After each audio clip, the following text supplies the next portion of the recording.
म चाहिँ अहिले अब यहाँ कोलम्बोमै छु, कोलम्बोको होटलमा। अब अहिले बेलुका चाहिँ यो चाहिँ मैले ज्याकेट लाएँ, अलि एसीले अलिक चिसो हुन्छ भनेर, अनि ब्यागमा ठाउँ पनि अलिकति खाली गर्नु पऱ्यो भनेर। अब चाहिँ म यहाँबाट एयरपोर्ट जाँदैछु र त्यहाँबाट कम्बोडियाको फ्लाइट छ मेरो 11 बजे रातिको। अहिले 6:30 भयो। 7 बजे म यहाँ होटलबाट निस्कने मेरो प्लान छ। मेन प्रब्लम यो भइरहेछ कि कम्बोडियाबाट अन्त जाने प्लानहरूको बारेमा मसँग केही पनि त्यसको डिटेल छैन। त्यो हुनाले अब एयरपोर्टमा के समस्या हुने हो कि भन्ने मलाई लागिरहेको छ। अब पहिला एकचोटि एयरपोर्ट पुगौँ, हेरौँ के हुन्छ। यो चाहिँ म बसेको कोलम्बोको होटलको लबी एरिया। साह्रै राम्रो छ। बसेर मैले ल्यापटपमा कामसाम गरेँ, कफी पिउँदै। त अब यहाँबाट म जाँदैछु एयरपोर्ट, कोलम्बो बन्दरनायके इन्टरनेसनल एयरपोर्ट। त्यहाँबाट कम्बोडियाको फ्लाइट हो थाइल्यान्ड हुँदै। अब थाइल्यान्डमा पनि के छ ट्रान्जिट भिजाको बारेमा त्यो पनि मलाई थाहा छैन। मैले गुगल सर्च गर्दाखेरि 10 घन्टाभन्दा कम लेओभरको लागि ट्रान्जिट भिजा चाहिँदैन भनेर लेखेको छ। मेरो जम्मा 3 घन्टाको लेओभर हो। त्यो हुनाले मैले त्यसको केही तयारी पनि गरेको छैन।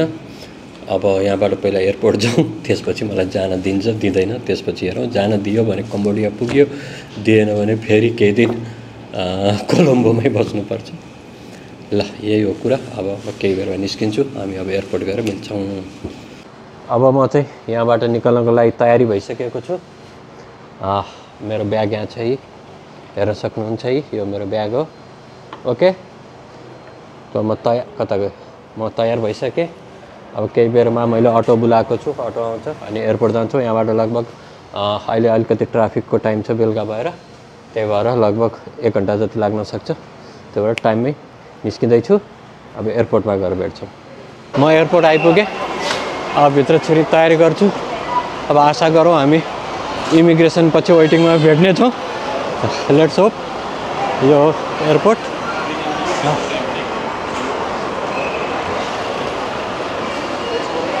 ल भित्र जाने तयारी गरौँ। यहाँ चाहिँ अब उडाउनेहरू नै आउनु थालिसक्नु भयो। एयरपोर्टभित्र छिरिसकेँ। छिर्ने बित्तिकै यहाँ त पुरै पसलहरू टन्नै रहेछन्। यहाँ त सुरुमै ड्युटी फ्री पो आयो त, बोर्डिङ पासै नआइकन। अब पहिला बोर्डिङ पास लेख्छु अनि त्यसपछि मात्र अगाडिको प्रोसेस चालु हुन्छ।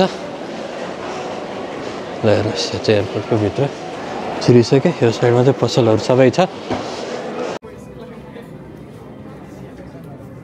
इमिग्रेसन बल्ल सकियो, टिकट पनि पाइयो, बोर्डिङ पास पनि लिए। मेरो चाहिँ अब त्यो नेपालको पासपोर्ट भएर हो न, धेरै कुराहरू सोधेर दिमाग खराब भयो। अहिले चाहिँ म भाग्दै गइरहेको छु। मैले केही खान पनि पाएन, भोक लागिरहेछ। फाइनल कल भनिसक्यो। यो चाहिँ अब एयरपोर्टको हो। अब म चाहिँ पहिला फ्लाइटमा जान्छु। यस्तै हो, अब भागम दौडी भयो। किनभनेदेखि मेरो चाहिँ त्यो मैले चाहिँ कम्बोडियाबाट अन्त जाने कुनै प्लान, मतलब बोर्डर चाहिँ क्रस गरेर जाने भन्ने प्लान थियो, त्यसले हुँदैन यो ऊ भनेर धेरै चिजहरू भयो। त्यही भएर त्यही चक्करमा बेर लाग्यो। Gate number 6। ल है त अब अहिले कुरो गरौँ ल। भाग्दै हतारमा यहाँसम्म आइपुग्यो। यो हेर्नुहोस्, यो बम्पाउ रोटी जस्तो 4वटा किनेको छु। कतिको पेट भरिन्छ। एयरलाइन्समा खानु पिउनु दिँदैन क्या, त्यही भएर किनेको। प्रब्लम।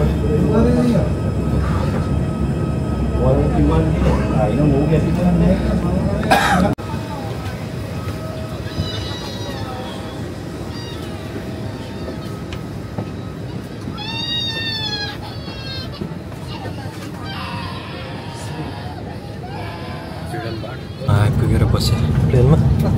पसिना भयो, भागम दौडी भइरहेको थियो। अब निकालेर बनाउन खाने हो। यस्तो छ।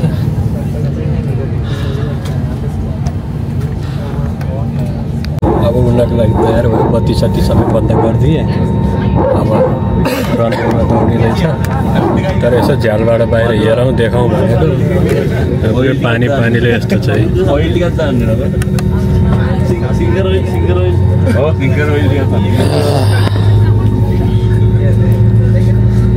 यस्तै हो। मेरो माइक चाहिँ मैले कता राखेको छु।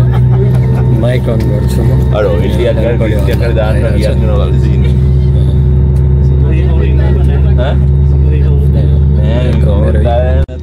हेलो हेलो कनेक्ट भयो अब चाहिँ अलि राम्रो आयो होला यस्तो चाहिँ अँध्यारो बनाइदिएँ मतलब राम्रोसँग साथीभाइलाई घरतिर म्यासेज गर्न नि पाइनँ हतारमा मेरै एउटा गल्तीले गर्दाखेरि त्यस्तो भयो यो कुराहरू चाहिँ अब उता एयरपोर्ट पुगेर नभए अहिले थाइल्यान्ड पुगेपछि समय छ त्यहाँ बसेर सबै सम्पूर्ण कुरा गर्नेछौँ अब अहिलेलाई चाहिँ यहाँबाट यस्तो खालको छ यो पानीले झ्याल पुरै केही देखिने छैन लौ त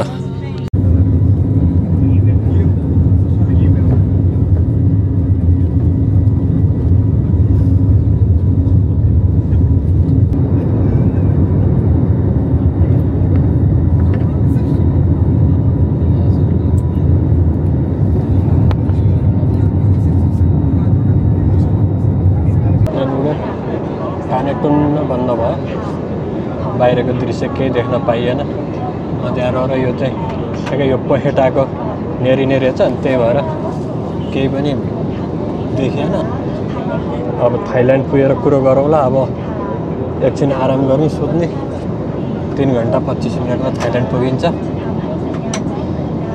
त्यसपछि कुरा गरौँला बाँकी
हामी चाहिँ अब डनमेम इन्टरनेसनल एयरपोर्ट थाइल्यान्ड ब्याङ्ककमा चाहिँ ल्यान्ड गरिसक्यौँ प्लेनबाट बसेर चाहिँ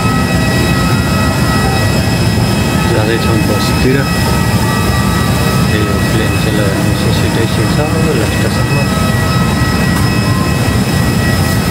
कम्फर्टेबल चाहिँ रहेन रहेछ ढाड दुख्ने खालको रहेछ सस्तो एयरलाइन्स अहिले चाहिँ अब म ट्रान्जिट एरियामा आएर बसिसकेको छु यहाँसम्म आइपुग्दा धेरै गाह्रो भयो अब यहाँबाट केही 2 घन्टा पछि अझै 2 घन्टा अझै छ यहाँ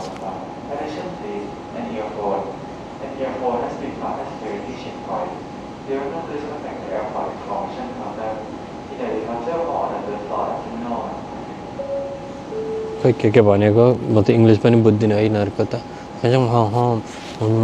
भन्ने लाग्छ अब यहाँ आइपुगेको छु यहाँ बसेको छु अब यहाँबाट पनमपे भन्ने ठाउँ छ कम्बोडियाको त्यहाँ चाहिँ मेरो फ्लाइट हो अब अहिले चाहिँ हतारमा मैले यो सबै त्यो श्रीलङ्का कोलम्बोको हतारमा केही पनि बोल्न पाइनँ अब चाहिँ फाइनली यहाँ आएर बसेको छु त्यस्तो हो कुराकानी चाहिँ त्यहाँ चाहिँ मलाई एयरपोर्टको सिस्टमहरू खासै त्यति मन परेन त्यो चाहिँ अलि कस्तो भिडभाड रहेछ क्या त्यस्तै हो के भन्ने अब आफ्नो देश पनि त्यस्तै छ पारा ल अब यहाँबाट एकछिनमा चाहिँ अब जाने बेला हुन्छ अब हाम्रो भेट चाहिँ अब सिधै मेरो हिसाबले चाहिँ कम्बोडिया पुगेपछि मात्र हुन्छ प्लेनको भिडियो त यस्तै त हो नि अब के हेर्नुहुन्छ र अब है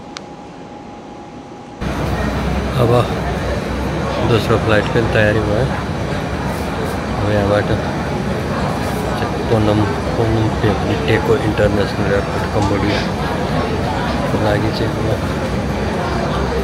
बोर्डिङ गेटमा काम सुरु भयो। यहाँ चाहिँ यस्तो अलि लाइन लागिरहेछ नि, त्यही भएर म चाहिँ अलि एकछिनमा जान्छु। आवाज अलि सानो आइरह होला।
कसरी प्रनाउन्स गर्ने हो? पनम्पा यस्तै ठाउँ हो, आइपुग्यो। अब यहाँ म चाहिँ फेरि सुते भइछु, केही खिच्नै पाइनँ।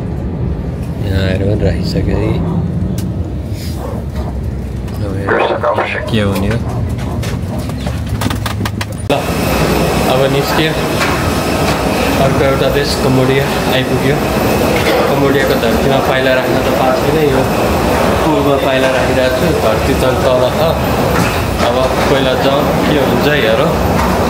फेरि दिमाग खराब हुन्छ मेरो यो इमिग्रेसन भनेपछि। ल यो सिद्ध्याउँछु अनि मात्रै म तपाईँहरूसँग म अहिले यहाँ चाहिँ अब सिम कार्ड किन्न लागिरहेको छु। सिम कार्डको प्राइस चाहिँ यहाँको 14,000 रुपियाँ रहेछ। 14,000 चाहिँ एक हप्ताको लागि रहेछ। 15 GB पाइँदो रहेछ। त्यही लिँदैछु। अब सिम कार्ड हाल्नलाई यहाँनिर तयारी हुँदैछ।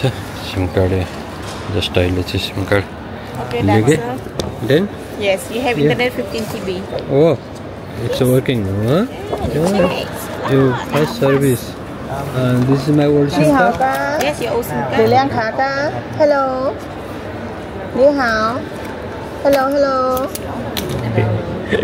对，thank you。Yeah. Try every language. Hello, Nio. Arigato. Arigato. Akan Cambodia.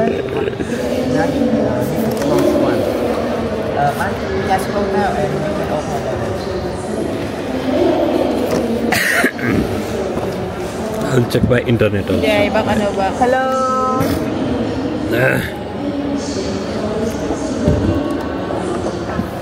Yeah. Working now. Yeah. Okay, so Okay, bye.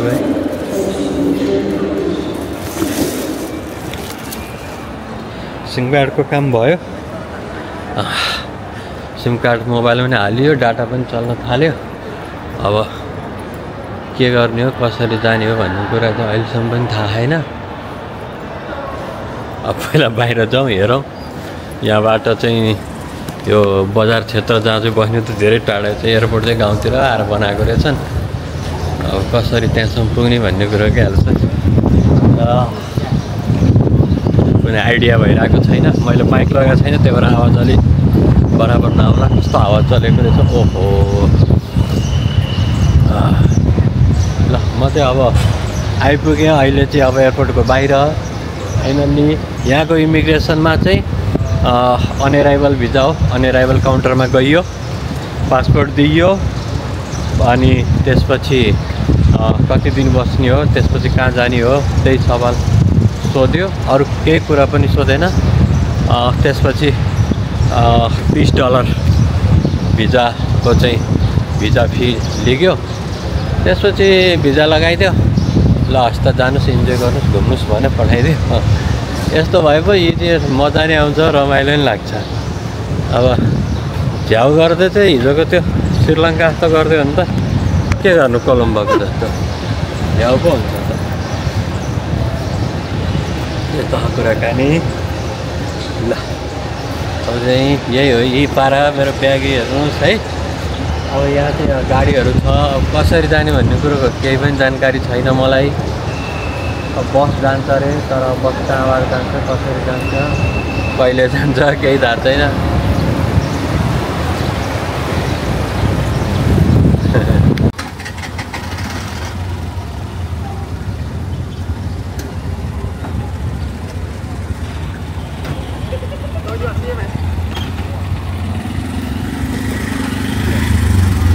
Okay. No, this. Hello, friend. What's your name, friend? What is your name? Sokimian. Sokimian. Yeah. Wow. Okay. ल अब म चाहिँ निक्लेँ होइन। अब चाहिँ यो अटोमा बसेर यो भाइसँग बार्गेनिङ गर्दा गर्दा गर्दा गर्दा बल्ल बल्ल यहाँको चाहिँ कति रुपियाँ अरे 32,000मा लैदिन्छु भनेर भनौ। अब म चाहिँ यो यहाँ पनि टुकटुक्रे होइन। अब म नि बसेँ। यस्तो रहेछ यहाँको चाहिँ टुकटुक।